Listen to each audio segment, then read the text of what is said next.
আসসালামু আলাইকুম। ওয়ালাইকুম আসসালাম। ভালো আছেন কাকা? হ্যাঁ আলহামদুলিল্লাহ, আমি ভালো আছি। আপনি ভালো আছেন? আল্লাহ রাখে ভালো। আপনার নামটা কি? আমার নাম নূর ইসলাম। নূর ইসলাম কাকা, কতদিন ধরে গাছ কাটেন? আজ 25-30 বছর ধরেই কাটি। আপনারা শুনলেন দর্শক, নূর ইসলাম কাকা 25 থেকে 30 বছর গাছ কাটেন, খেজুর গাছ। খেজুর গাছ। আপনার বাসাটা কোন জায়গায়? যোগেশিয়া। দোগাছিয়া, মানে যশোর সদর এই পাশে। হ্যাঁ, যশোর সদর। এবার আপনি কতগুলো গাছ প্রস্তুত করছেন? 60টি মতন। 60টা মতন গাছ।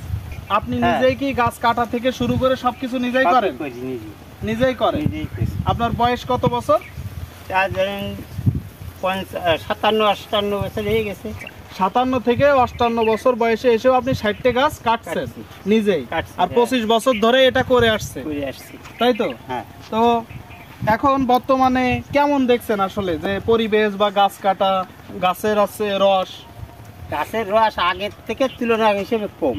তুলনামূলক আগের চেয়ে কম। কম। এর কারণ কি আসলে? কারণ কি, রোড দিয়ে যে রাস্তা দিয়ে যে গাড়ি যায়, আচ্ছা, এই গাড়ির থেকে কিন্তু শিকড় কেটে যায়, কিন্তু তুলা মাটির পরে তো থাকলে নিচে রসও পায় না। মানে খুব মূল্যবান এই একটা জন্যই- কথা, যে বিশেষ করে এখন তো শহর অঞ্চলে কোনো গাছই দেখা যায় গাছই না। দেখা যায় না। গ্রামগঞ্জে বা যে গাছ গুড় ভিতরেও একটা গাছ পাওয়া যায় না, পাওয়া রোডে যায়। ছাড়া।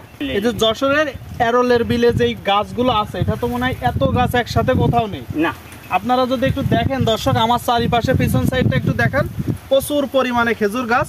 তো এখানে একদম প্রান্তিক পর্যায় থেকে গাছি কাকা মূলত গাছ কাটছে, উনি নিজেই গুড় উৎপাদন করে। তো আপনি কি গুড় বিক্রি করেন কাকা? হ্যাঁ, গুড় বিক্রি করি। তো আপনার গুড় মূলত কারা নেই? এই পাবলিকই নেই, মানসি জনগণে এইরাই নেই। তো গুড়ে কি অনেক ভেজাল দেন না কম না, ভেজাল আমরা দেন? ভেজাল টেজাল আমরা দিই না। মোটেও দেন না? না, একটু ভেজাল আমাকে অল্প একটু দেন, অল্প একটু মোটেই দেন, পড়ে না। মোটেই দেন না। ওঠেই পারে না। আমাদের এই অঞ্চলে যত গাছই আসে, এটা কিন্তু একটা তুলাও ভেজাল এটা। মানে মোটেও ভেজাল দেন। আপনারা শুনলেন দর্শক, এই যে আসলে ব্যাপারটা কি, ইনি বোঝেই না যে ভেজাল কি। একদম প্রান্তিক গ্রামের মানুষ, গ্রাম্য মানুষ, 25 বছর ধরে গাছ কাটতেছে, এখান থেকে জীবিকা সংগ্রহ করে।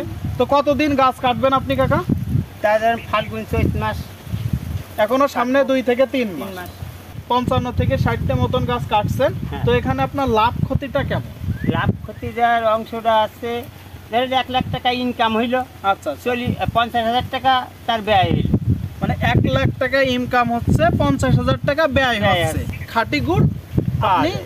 দিতে পারছেন, হ্যাঁ। আর এটা তো আশেপাশেই দিচ্ছে। হ্যাঁ, এই যে আমার সামনে দেখতে পাচ্ছেন এক গাছি কাকা, আমরা সরাসরি তিনি যেভাবে গাছ কাটতেছে, একদম প্রান্তিক পর্যায় থেকে কিভাবে গাছ কাটতেছে, কিভাবে গাছে নলি ফুটছে, সেই নলি থেকে রস পড়তেছে ভাঁড়ে, সেই ভাঁড় কাকা খুলছে সকালে, বা সেই ভাঁড় কাকা সকালে পাড়ছে, পাড়ার পরে সেই রসটা নিয়ে যাচ্ছে বাসায়। কোন প্রসেসে তিনি গুড় উৎপাদন করছে, সরাসরি আমরা সামনে থেকে যাচাই বাছাই করে দেখে শুনে এই যে প্রান্তিক পর্যায়ে গাছিদের কাছ থেকে আমরা সংগ্রহ করছি যশোরের ঐতিহাসিক খাঁটি গুড়, আর সেটাই আপনাদেরকে আমরা পৌঁছে দিতে পারবো কৃষি ও সেবা ফেসবুক পেজ ও ইউটিউব চ্যানেল, পাশাপাশি ওয়েবসাইটের মাধ্যমে।